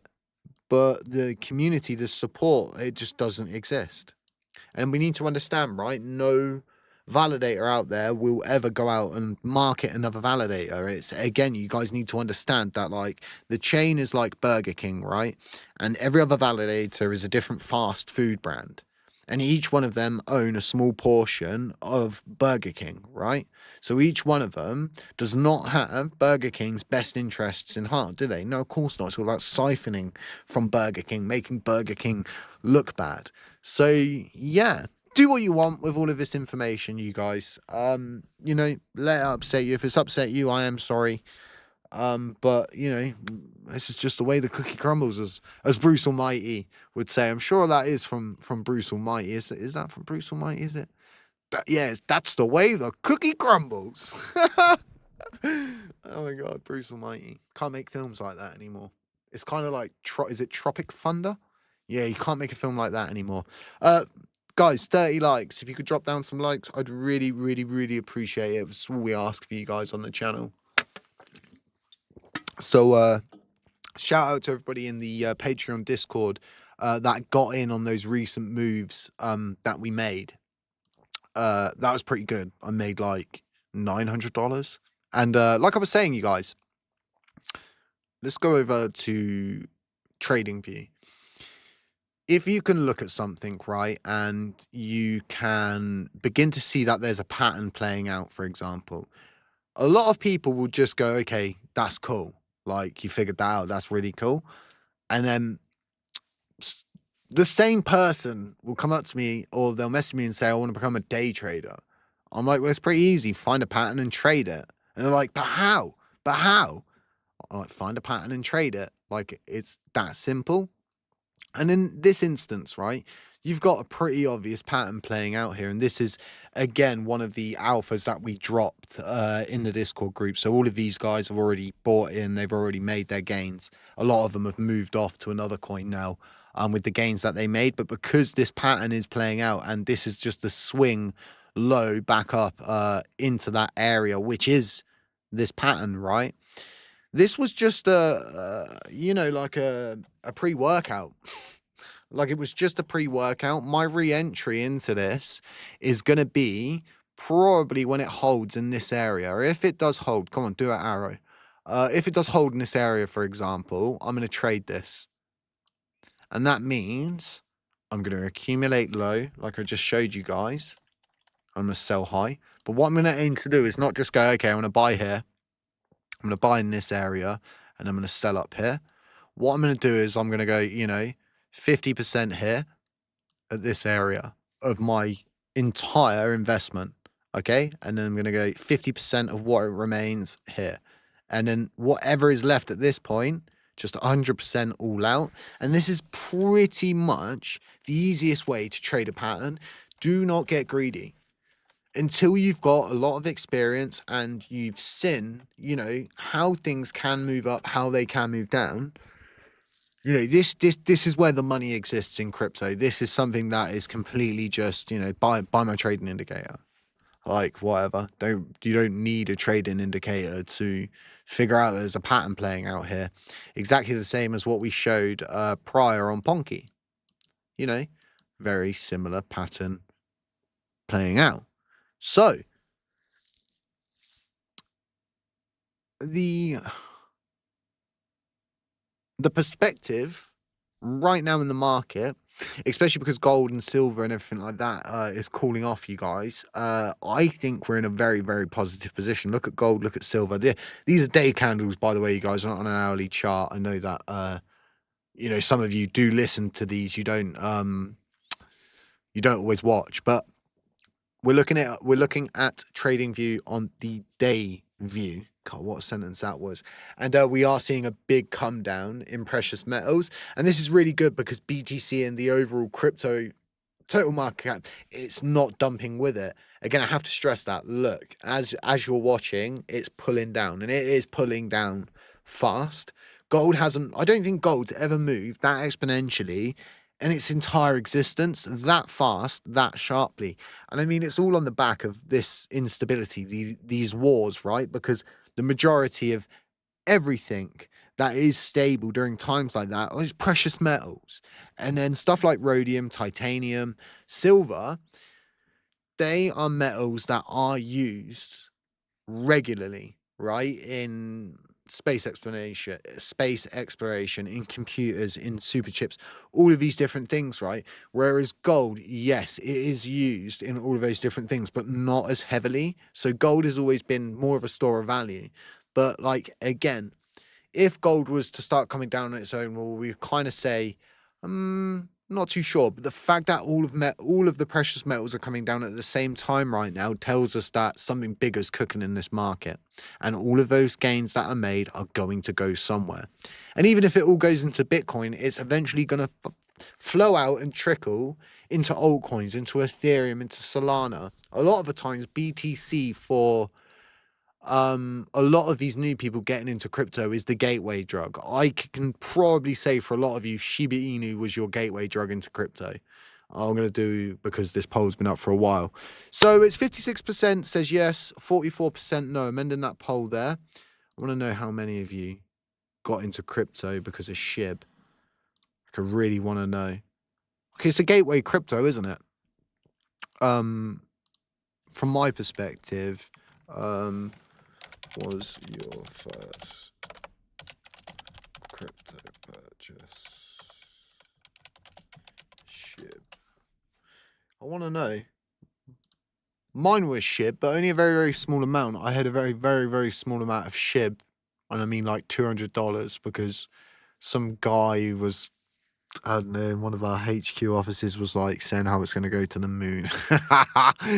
Oh, how foolish I was. And he's like, you only need like $200. They're burning so much, you know, it's gonna go crazy. You know, I was just essentially being shit pilled by someone. But for a lot of us, you know, it was the gateway crypto, wasn't it? Yeah, can't remember where I was going with this. I kind of got like lost in like when I first got involved in crypto and how naive I was. Hilarious. But yeah, precious metals coming down. Oh yeah, I remember what I was saying now. It's not easy getting old, having brain farts where your mind just goes, you're like, what was I talking about? Bitcoin is definitely going to be a gateway crypto for a lot of these financial institutions, for example, regular everyday finance to get involved in crypto. They're not going to be buying a meme coin. Do you know what I mean? They're definitely going to buy into something like BTC, something that everybody's talking about. And again, like Michael Saylor says it best, there is no second best. There is just Bitcoin. And he raises a vital point. At this moment in time, the value that's driven around and inside it all right now, right? It's like a supply line. If there are no supply lines of coins coming from being mined right, the value behind BTC would be questionable. The only way it would hold its value is if people keep transacting for it and it continues to gain value, right? But I'm of the side of people that simply don't believe that to be true. I believe once the day the last BTC is mined, it's finished. It's just going to be like whether it's a death by 1,000 cuts, I don't know, or whether it would be more instantaneous. BTC will suffer because the value's there because you can mine it, right? All of it, like, you better believe at that point in time that graphics cards, any kind of technology that is used in mining rigs, just decline sharply. So 18, 19, 20, 21, 20. So when I was 22 years old, I built what I believed was a very, very expensive computer at the time. What I mean by very expensive was that was the highest like end gaming rig that you could build. And it was like £750. And at that time, that was a lot of money to spend on a gaming computer, right? I'm 23 years old. I've built 1, 2, 3, 4. So I've had 3 computers since then. I've just got to a point where I have to build a new computer because my current rig's just struggling, and I can't upgrade it any further. To build a high-end rig now, £3,200 British pounds. So that is how much prices have been inflated, and it is only because of Bitcoin mining. That's it. That is the only reason graphics cards cost so much money. £1,800 for a 3080. Couldn't believe it. My graphics card I bought back when I was 23 cost me like £120. And it was like an EVGA. So that was a EVG 780 TISE FTW. So like a very high-end card at the time. Again, Bitcoin is it will reach the end of the road. I could really do believe that. But up until that point, make the most of it. That's what I say. Make as much as you can. But again, until then was the point I was getting at. Until then, it will remain a gold standard in crypto. It will remain valuable and it will continue to gain value until that last coin is mined. But whatever happens after it is questionable. Highly, highly questionable. So what do you guys think about Project Dawn? Coming back a little bit on subject here. Let me zoom this in for you guys so you can see it a bit better. What do you guys think? Because I have a duty to propose both routes. Send it to, one of these protocols or whatever, or save it for one of these protocols that are going to get created, or a yield-bearing stablecoin, or propose that they burn. Now, the reason why I say I should suggest both is because people don't read anything. And if they do, they gloss it over and look for the answers that they seek, not for what the data tells them. Trial Exhibit P301 is very specific on the determined route of any assets inside Trial Exhibit P301. So really, you should only propose that these assets get sent to burn. And you might be looking at it saying, oh, it's not that much. 302 million LUNC, chump change. That's probably like what Binance. Nah, nowhere near that much. They probably held like a couple mil before the crash, likely. Not that much LUNC, but that USTC, 5.8% of the total overall supply of USTC. So it isn't a small amount by any means. This is the last substantial amount that remains. Do you guys think I should just go ahead and propose that they burn? Or should I just spend like, I don't know, like a couple of months like trying to get all of the validators to come around before I propose it? I'm kind of unsure because they all hate me regardless. It doesn't matter. That's kind of the price of speaking your mind a lot of the times. You know, a lot of them hate me, and I know a lot of them will just vote no on the basis because it's me. Why would you want to let me have the glory of burning, you know, another 5.8% of a total supply after I've done the percentages. I've, you know, gone through and burnt like almost like 12% of a USTC supply. No validators out there can say that. You know, I always think about my friend. And I kind of get sentimental here. Something I don't think I've ever really told anybody is I don't just exist here because of the community to begin with. Like that was kind of like a little bit of a white lie, if you will. I exist because a friend of mine was heavily invested in USDC and did what a lot of people did. Now he's not here, he's not with us. But I always think about where we started this channel, why we started this channel, and the reasons we stuck by to where we are now. And if my friend wasn't not here anymore, like how proud he would be just off of what we've done and what we've achieved. Do you know what I mean? I'd be quite happy to just shut my nose down today and walk away. And I'll be able to hold my head high, regardless of me being able to fulfill Project Dawn or anything else. I can hold my head high knowing that I did my absolute utmost best to ensure that I did everything that I could. And then now we see Duquan sitting in a prison cell in America, although there is a chance he could get pardoned, which he shouldn't get pardoned under no circumstances. Because again, it's a spit in the face to all of the people that lost their lives, period. And the reason why I say this is because they made zero effort to use the LFG reserves to do anything, as a lot of you guys know. But yeah, a little bit of sentimental there, something a lot of you didn't know. Like when I came back, I made it quite clear that I've got 2 kids, which I never ever made clear to anyone, which is stupid. Let's go over and let's take a look at the LFG reserves. Oh god, it's Halloween. I'm so excited for Halloween, you guys. Let's take a look at these LFG reserves, you guys. These are really important. I'm going to have a bathroom break in a second. We'll probably be live for like another like hour and a half if I can, you guys. I'm not going anywhere. I just want to chat. I just want to talk to you guys about whatever I can. Now, there's been some movements. As you can see, this is really important. I've got like 5 videos that I'm like working on. And when I say like I'm working on a video, right, I'm working on it in my head. Like there's not like a... Because I've stopped editing my videos. I'm not going to edit anything. If I can't say it all in one video, then I'm just not going to talk about that subject.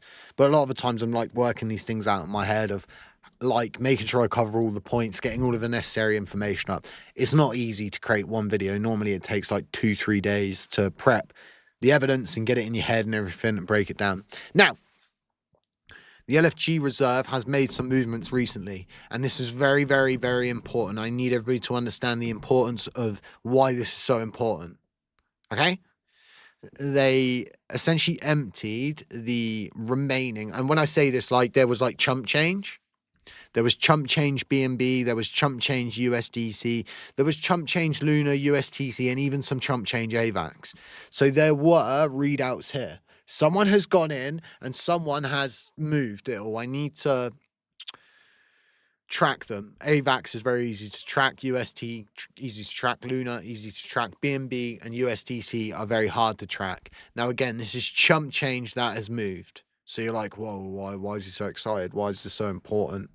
Why are you telling us this? Because the BTC didn't move, did it? Didn't move, did it? So why hasn't the BTC moved? The civil case is almost over. Well, the civil case is over. Past the final judgment, it's done, dusted. What we're seeing now is the payouts, claims, solicitors, anyone that, you know, was owed money to make a claim. Why hasn't the BTC here been touched? I have the answer to this, but do you guys know? I'm going to go for a toilet quickly. It'll be like 2 minutes because I don't even know the word for what I am. I'm essentially a disabled person. I have a blue badge and everything. But anyway, give me 5 minutes. I will be back. I'm going to leave this on the screen, but don't go anywhere. I'll be right back. Grab yourselves a drink, maybe, a snack or whatever. And I'll be right back and we'll break this down. But let me know in the comment section about why this BTC is still here.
I'm back. Huh. I don't know if anybody remembers like my first, I guess like the first year doing videos, but my chair I used to have, which had a squeak, and I eventually broke my back and then needed to get an actual chair for like all day sitting, and it's starting to squeak. And it's like taking me all the way back, and I was like, oh god, I would like argue with myself in videos about my chair squeaking, and then like loudly sit there and squeak it during a video. Like, who is this guy? What's wrong with me? I'm so weird sometimes, honestly. So no one's got an answer for me. I'll tell you why all of these wallets have been emptied now. Why all of the balances are now zero suddenly after 4 years, guys. Like, I have to stress, for 4 years, these have shown balances. Even after the AVAX, the UST, the Luna, BNB, and USDC went out, there was still small amounts remaining. Again, chump change, right? The reason why that BTC has not moved is very, very specific. And this is where it gets interesting, like really interesting. And again, you've got to refer back to Trial Exhibit P301. You've got to refer back to all of these legal documents. So what we're looking at here, and we've already gone over this today, but I'm going to do it again because, I always treat you guys as if, you've just joined the stream or whatever. This is the final judgment, you guys. Okay, this is where it all ends. Oh, my mouse. God, just stop. Okay, this is where it ended. This was the final determination of everything. Now, the LFG reserve is very specific. It had a reference in all of the documents, terminology, if you will. And they're very, very specific on what happened with the LFG reserve, where it was supposed to go, the fact that all of the funds inside of the LFG reserve were deemed like essentially like illicit funds. They were, ill-gotten gains of a certain caliber. So what I would say to everybody is the BTC inside of the LFG reserve have not moved because of the final judgment, okay? Because of that determination, okay? That any of the assets, including what is inside the LFG reserve, okay, went over to the, you know, the bankruptcy's possession, right? The liquidation. They cannot liquidate that Bitcoin because it is ill-gotten gains. The only possible route forward with that BTC is to be destroyed, in which case that is literally them creating a wallet, which they did, having the BTC sent to them, which they did. I've got the transaction for it. I'll get it up for you in a second, right? And then throwing the keys away. Because I don't know if there is a BTC dead wallet. I wouldn't believe that there is. I really wouldn't. Like, I don't know if anybody knows. I honestly don't. Is there a BTC dead wallet? It wouldn't, from my perspective, I don't know why Satoshi would even think about something like that during the creation. Notable cases of lost BTC. Okay, so a dead wallet, again, like what I was saying, according to Google's Webopedia, they're just basically referring to any wallet where someone's lost the keys. That just becomes in itself a dead wallet. Okay, so now we've determined, right, that they've clearly done what they needed to do with these. What happens with them? Because the likelihood is they haven't thrown the keys away yet, and they probably won't throw the keys away for a while. There'll be like some kind of statute of limitations, I would think, with something like this. Or, right, there might be some kind of law, not from the US, but I know a bit of the ins and outs where I traveled and stuff like that. There could be a scenario where this BTC goes to I know that any crypto seized goes to like it's like the sheriff of wherever it was seized. So I guess this would be somewhere in Delaware or wherever. It would go to the sheriff, and then it would probably go into that Bitcoin strategic reserve. Now, yes, that is a possibility if they can come up with some crazy law which allows them to take these illicit ill-gotten gains and do what they want with them. But we, as a blockchain, okay, and Luna doesn't have a right to any of these assets. I need to stress that. Luna 2.0 has zero rights and claim over any of these assets. But guess what? Us as a blockchain, as an ecosystem, actually have a right to claim this BTC. The issue is we don't have a head. You know, we don't have a lead of this chain. And this really does fall back to, oh, well, we need a leader. You know, we need a guy. Well, yeah, no. Like, you would rather like an actual person hired for this job. I can't remember what they're called, because we have looked at this a long time ago. I can't remember what they're called. They've got a very specific name. But this person could act as basically a beneficiary for these funds. They could go on behalf of the chain and claim these funds and then be the guardian for these funds. And then obviously they get paid like a monthly wage or whatever from the community pool. But it's possible. And again, it's like there is no money in a cure. There's no money in an end result for you guys. There's money in keeping you guys on the line, telling you Binance has got a plan and they're coming to save us. You know, delegate with me. I speak for Binance. You know, it's one of those ones. I'm focusing on what I can tend to, and I do believe, like I said, that BTC is valuable. And the SEC themselves have they've essentially got everything that they wanted out of this thing. So hang on a second, let me just grab this, because I want you guys to. Oh, I've got so many tabs. Okay, where is it? I want you guys to see just how much BTC they actually have right now, which belong to TFL and Do Kwon. Where are you, my love? Mein Schmetterling. Where? I literally probably got about 1,000 bookmarks. It's here somewhere. I know it's here somewhere.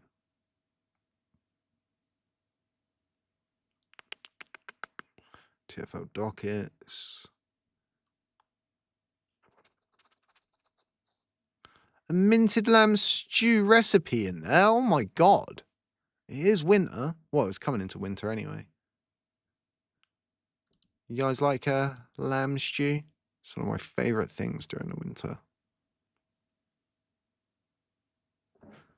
Where in tarnation is this? I may have to. Oh wait. Oh nope. Found it. It was in the top view. I was looking into big list. So this is one of 7 other wallets that the SEC now have that contain BTC from TFL. So what you're looking at here is 1,075, right?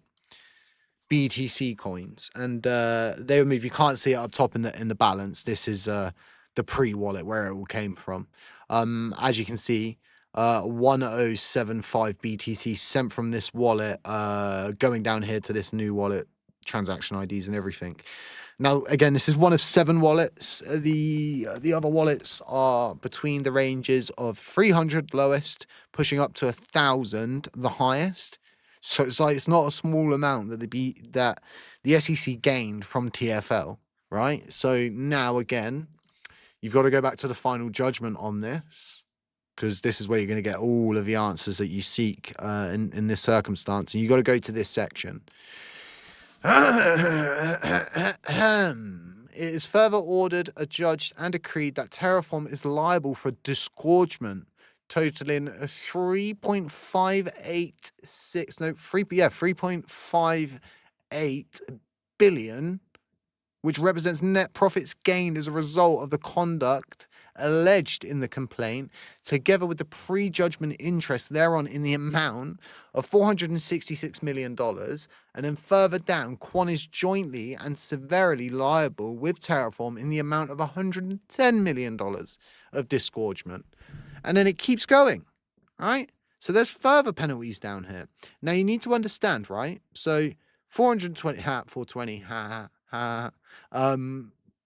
$420 million there, and then what's that? That's $4.4 billion. Look, so the total of all of these remedies, right, come up to $4.4 billion. And in order, right, for the SEC to have burned the USTC in the LFG reserve, that Do Kwon and TFL had to comply with this final judgment. Otherwise, it would have gone back to court and the whole thing would have been rewritten. We know that this final judgment remained as the final judgment.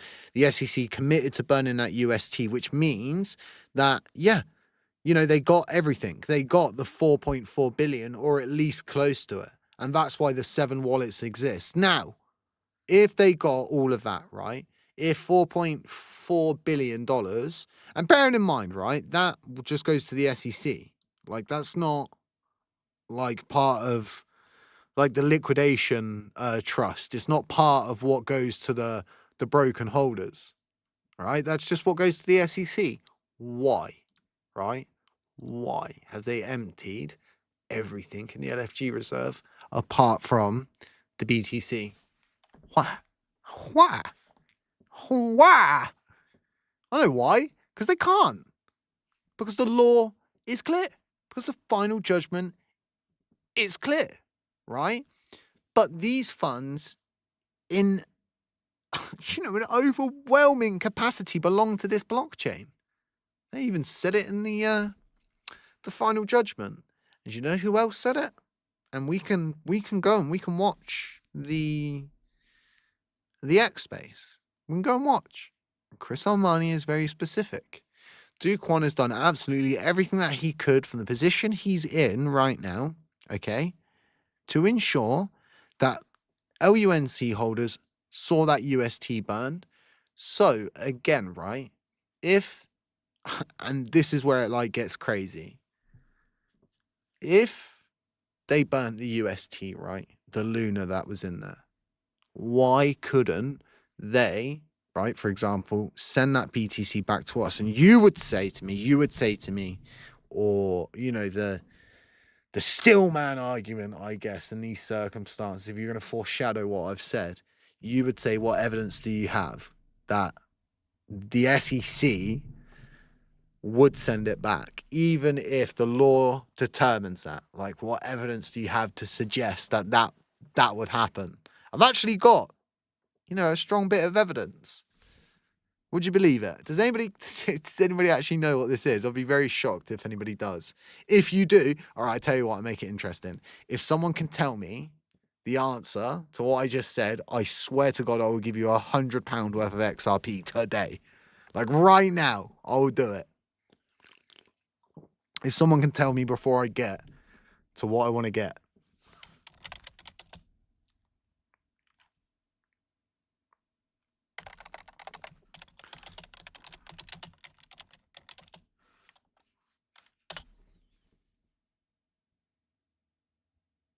Anyone? I'm almost there. Come on, it's £100 worth of XRP, you guys. It's pretty big. I'm gonna give you a minute. I'm gonna give you a minute. Do you want a question again? You want it once more? What evidence do I have which suggests that this BTC could, and should come back to our blockchain, and why they would return it, and why there is a strong possibility, if we do pursue it in the right capacity, that they would have to legally return that BTC back to us, to our ecosystem? Anyone? Come on, it's $100. $100. $100. Come on. $100. Going once. Going twice. Going 3 times. All right, keep $100 for myself then. In late 2024, the Avalanche Foundation agreed to buy back AVAX tokens that were previously purchased by Terraform Labs TFL before it's collapsed.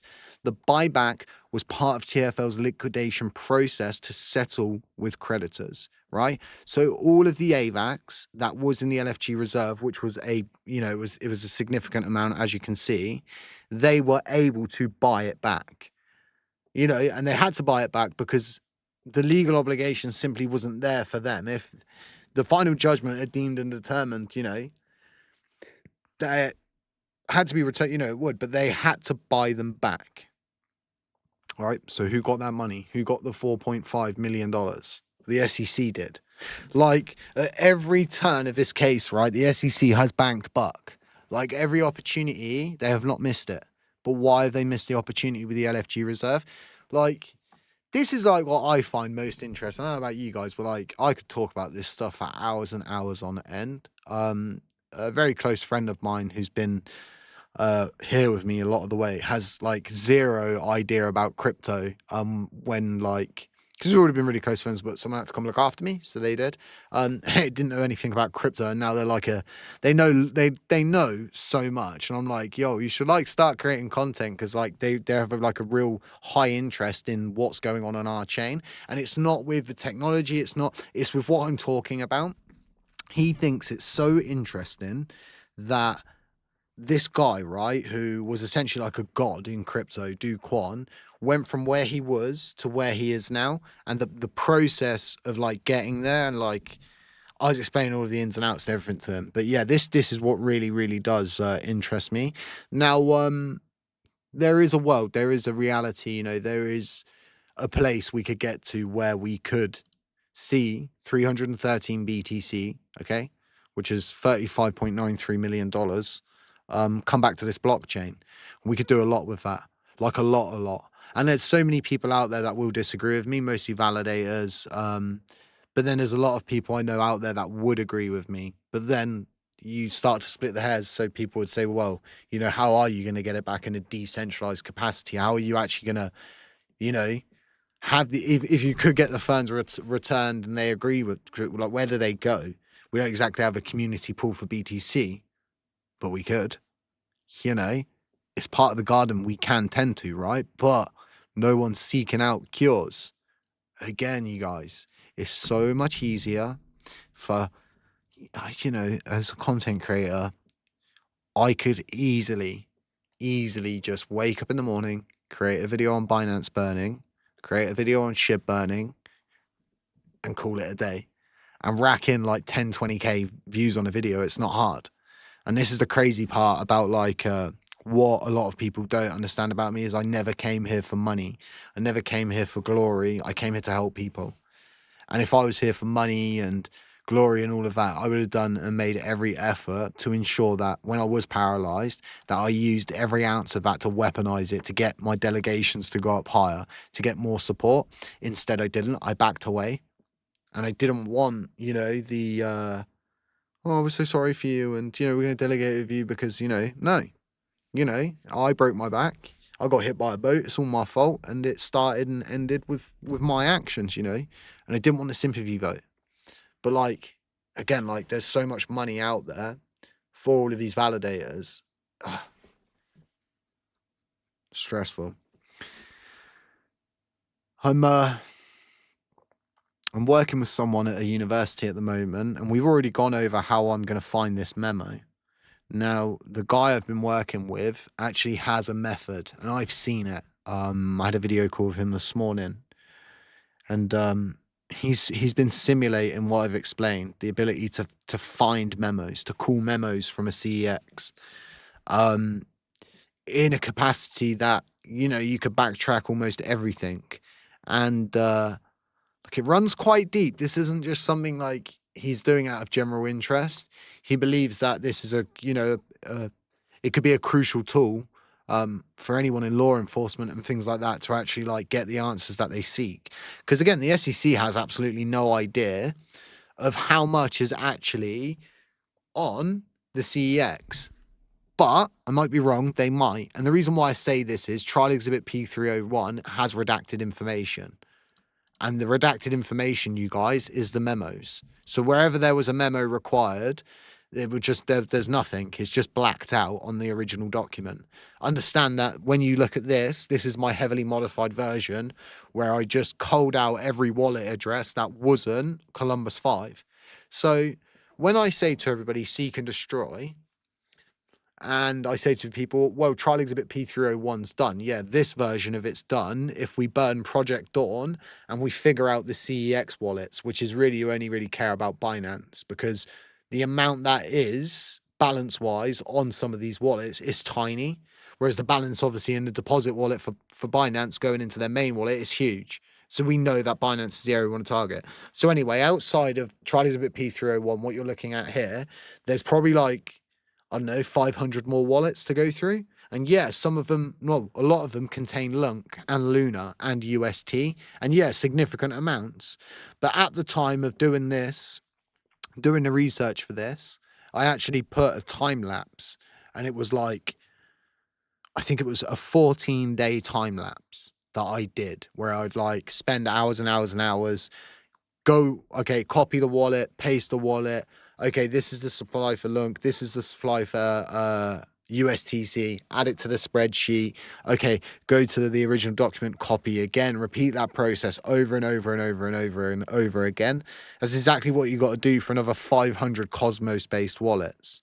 So what you're seeing here, there could be, you know, there could be 1 trillion coins hiding amongst all of those other wallets.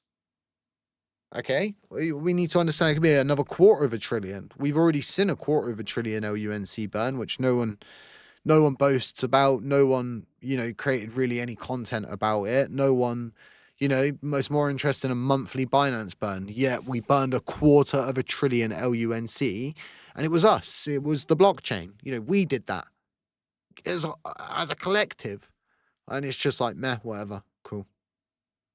Next. I guess that all just comes down to the, you know, what you're building next kind of thing. Or like, I, especially now, you know, I've got one of my eldest, he's old enough, you know, he's got a phone and everything. And we've completely just no TikToks, no social media accounts. You can't have any of that. It's just, and I know you're probably like, whatever, like, you know, Jay, that's really bad. But to be quite honest, I don't think a kid needs a social media account. But he was, you know, like this, watching things on 2x, like listening to a video, but on 2x the speed. I'm like, why are you doing that? Oh, you know, I'm not patient enough, Dad. Not patient enough, Dad. What do you mean you're not patient enough? Like, what? Oh my God. So yeah, like, I think we are so inherently looking for the next thing. We simply just brush off some of these bigger things that have happened, you know, like the Anchor, the Mirror, and Shuttle Bridge burning. Again, guys, look, 275 billion coins. So it was over $250 billion that was burned just from the shuttle bridge. So I have to stress it. There's a lot more funds out there outside of Trial Exhibit P301 and its scope. But the scope that you guys have been looking at is my customized document, where again I just narrowed it down and wanted to target the Columbus 5 blockchain. But you know,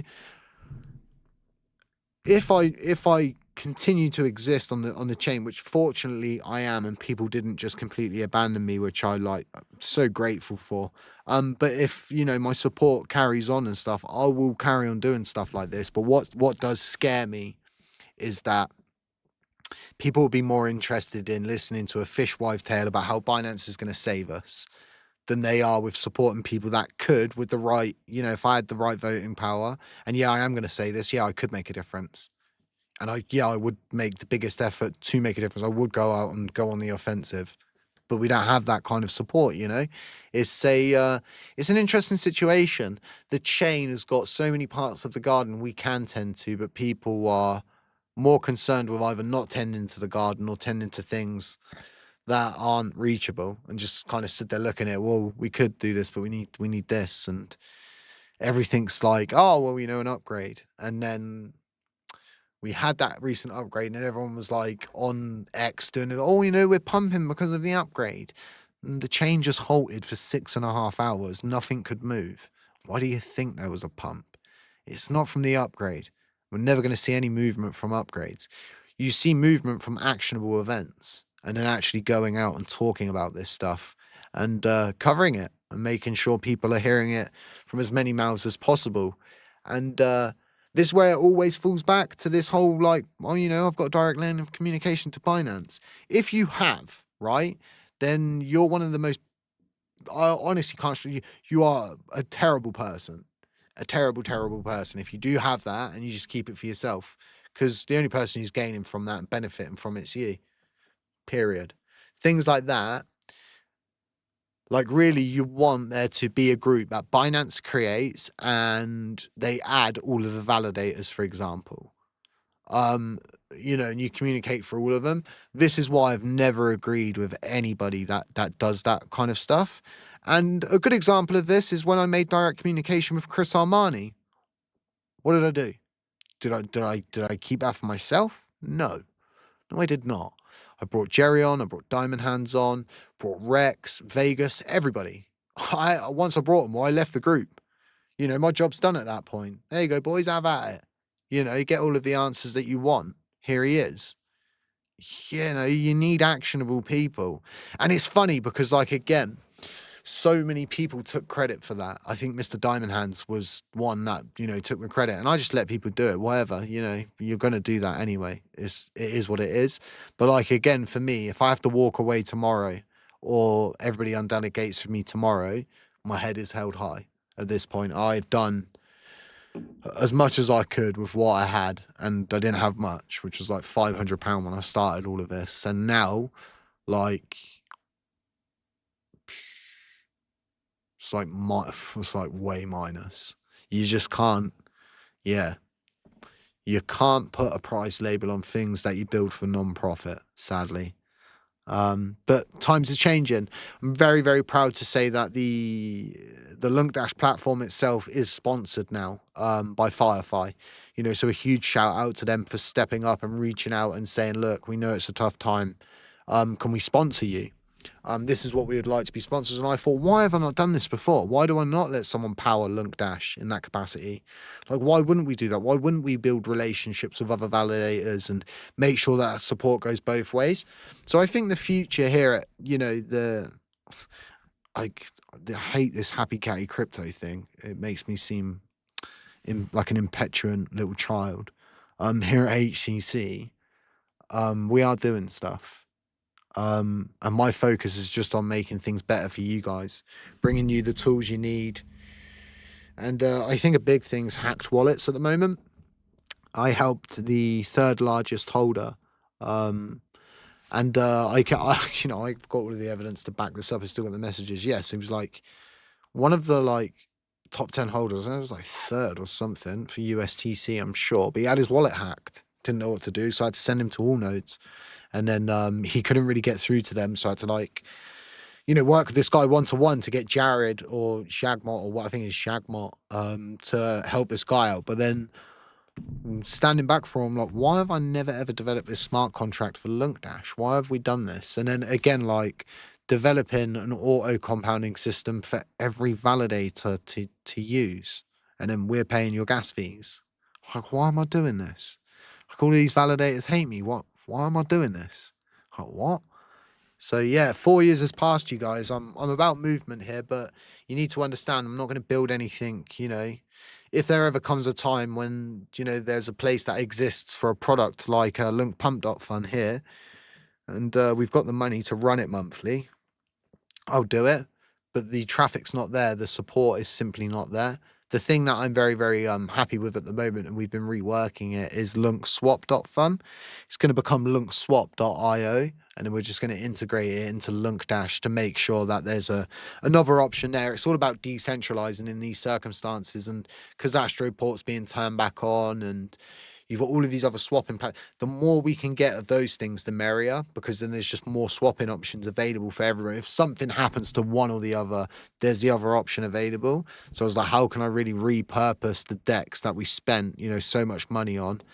And yeah, I just thought, oh, it's a good idea. But I'm working on some other stuff for Lunk Dash, which is groundbreaking stuff, things that you will use. But that's it. Like, again, just going to be working on Lunk Pengs. A lot of people, they're like, you know, what's next for Pengs? And it's kind of like, well, we built Pengs because we wanted to make an NFT project where you didn't just hold an NFT. Like, you were part of a group that the NFTs are bound to a treasury, and for life you get rewards as long as you hold that penguin. The treasury only ever grows because it has an auto compounding feature which pays out like 80% and really redelegates 20%. So that treasury's always grown. And that was what we intended to bring, that whole thing. And a lot of people, they're like, oh, you know, when's your Pengs game coming? You promised this to your holders. And it's like, you clearly don't hold one of my NFTs because it's not something that we promised. We built it with our own money in our own spare time. And again, kind of working on that and assessing the situation, which is the gaming sector.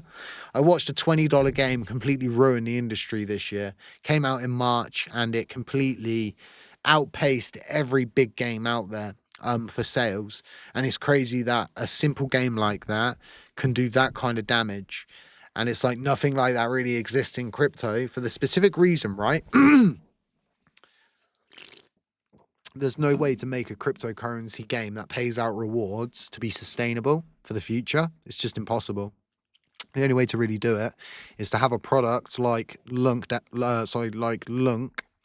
Terra Classic, where your rewards you get paid out to your treasury go for the rewards in game. That means you're not paying the rewards out, the chain is, right? You're harvesting them from the chain. But eventually, right, if that chain doesn't pick up, it doesn't boom, it doesn't do what it's supposed to do, well, then the rewards are going to get lower and lower and lower and lower, and eventually, yeah, they will dry up. So a lot of these crypto games that have tried in the past have gone at it with a completely different like perspective of where they build a game. AVAX is one of them.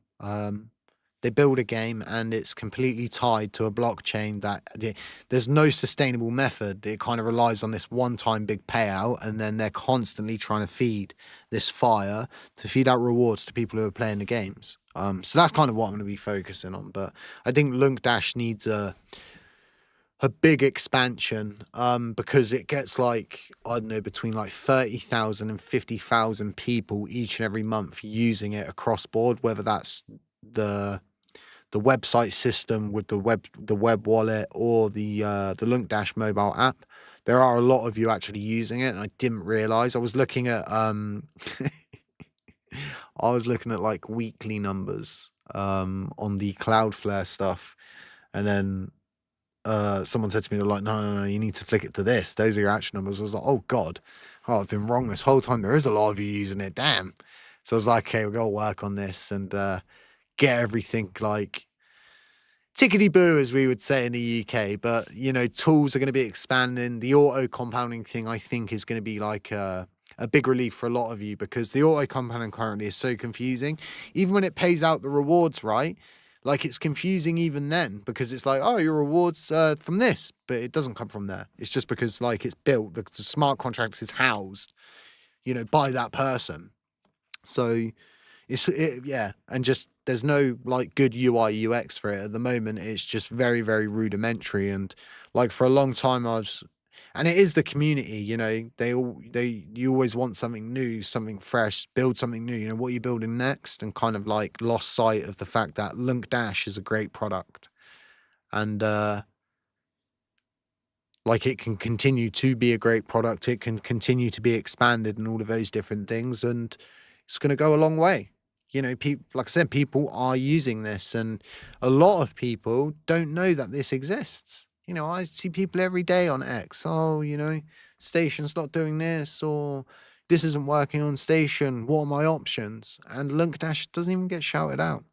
And yeah, I think it's just about time that I really, really stand at the front of this thing and say, you know, I'm proud to own Lunk Dash. I'm proud to have built this, and this is a product that can and will, and you know, like we can see exactly how many uses are going on each one of these tools.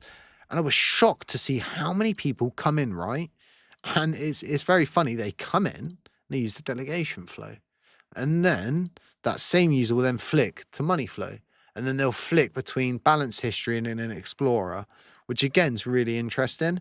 We've got loads of stuff on here. We've got consensus. There's loads of hidden little things that, you know, a lot of people don't really know. You've got CW tokens leaderboard. You can see the volume of the chain. And one of my favorite things is the one sec. Oh, here we go. Wallet stats.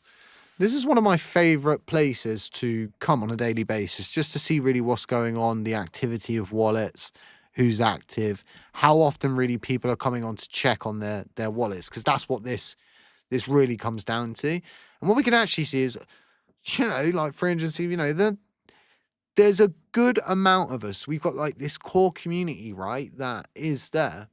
And I think the people that have the most time to sit and talk nonsense on X and argue with each other, you have literally no life, because, you know, I've got 2 kids. I do work a little bit so I'm doing structural engineering, but from home. So I'm just doing drawings for different companies for very, very small, intricate things. So I am working part-time as well, but like always think about, you know, like how many people there are out there. Just don't say nothing. They're never on X because they're solid investors. You know, they're not there listening to all of the noise. They bought into the idea and concept that is Lunar Classic, and they're just committed and convicted to their validators at this point. You know, a lot of people, their delegates are very, very well rooted, and a lot of people's like core delegates, they've been there since day one. But yeah, the holding statistics on Lunk Dash really, really useful. I'm going to be adding more themes. I don't really know what to add though. The need for like a purple theme similar to it was called the Madness theme on the Terra Station mobile app, which I really, really liked. I wanted to add in a purple one. And then one of the developers that I worked with was saying, oh, you know, we could start to do like festive stuff. And I was like, well, I'm not gonna waste no money like on like doing festive stuff, but like if you want to add like bats and stuff in, you can. And he was like, why don't we just create festive themes and then activate them, you know, during the festival? I was like, that'd be pretty cool. That would be pretty fun. But yeah, like again, I'm like to him, does it cost money? I'm like, how much? Like if it's not much, then yeah. But V4, you know, again, moving from that original build to this build, it's nothing is ever free, you guys. Yeah, nothing. But do remember, tell your friends, tell your aunts, your grandmas, cats, whatever, that we are available on Android and iOS. The apps are updated, they're secure. We are a legitimate registered business in the United Kingdom. Our HQ is in London. Yeah, that's right. We have a HQ for Lunk Dash. It's there. And I think the more people that use it, the better it will be for us, because again, like you always want to build tools that everybody are going to use for the indefinite future. But what do you guys think? It's been a very, very interesting one today. I'm not going to drag this one out any longer, although I could really just keep talking about all of the different ins and outs. But I want to really leave it on that note and make sure the what we spoke about with hunting down this memo, this seek and destroy, and finally getting an end result to this substantial amount of LUNC, and yes, USTC. Actually, we could gloss that because I didn't really gloss that at all. It's not just LUNC over there, you guys. Again, this isn't just LUNC that's at stake. Binance isn't just the top holder for LUNC. They're the top holder for USTC as well, right? So think about it. If they hold, right, 2.35 million USTC, all right, that's a substantial amount of the supply. We know this because if we go to the final burners for Project Dawn, we know this is 5.8% of the supply. So 358 million. Yeah. It's a substantial amount. Sorry, I got it wrong earlier. It's in the billion of what Binance hold. Those damn decimals always get me. Here we go, flicking you back over. So yeah, again, going to, like I said, USTC, 2.35 billion USTC that Binance hold. And it's likely going to be after 4 years, all of the evidence points to the theory that I've gone through here today of you guys. That's where all the evidence points to. And it's not just LUNC that's on the line, it's USTC that's on the line. And again, if we find the memos, we do the work, we figure it out, we'll push Binance into a corner and they'll have to act and they'll have to send them to the dead wallet, period. Because they're actually breaking the law. And again, this is what I was saying, CZ just got a pardon, right? So like the man, the myth, the legend himself, as we used to say, has just got a pardon. If you bring this forward and put it in the public space and we all speak about it and say, hey, this is the memo, right? For the wallet that belongs to TFL, we want to know how much is in there. You know, we need answers. And whatever is in there, you have to burn it. And it's at that point, we don't need to say to them, tell us how much is in there, right? We don't need to say to them, you need to tell us that. All we need to say to them is, you need to follow through on what has been, you know, judged and agreed through the final judgment. And then when they do go ahead and burn it, they'll likely announce it. And that's when you'll find out the total amount. And it'll be a huge surprise. It'll either be boom or it'll be bust. It'll either be, I'm completely wrong and TFL didn't send anything there, or it could be right.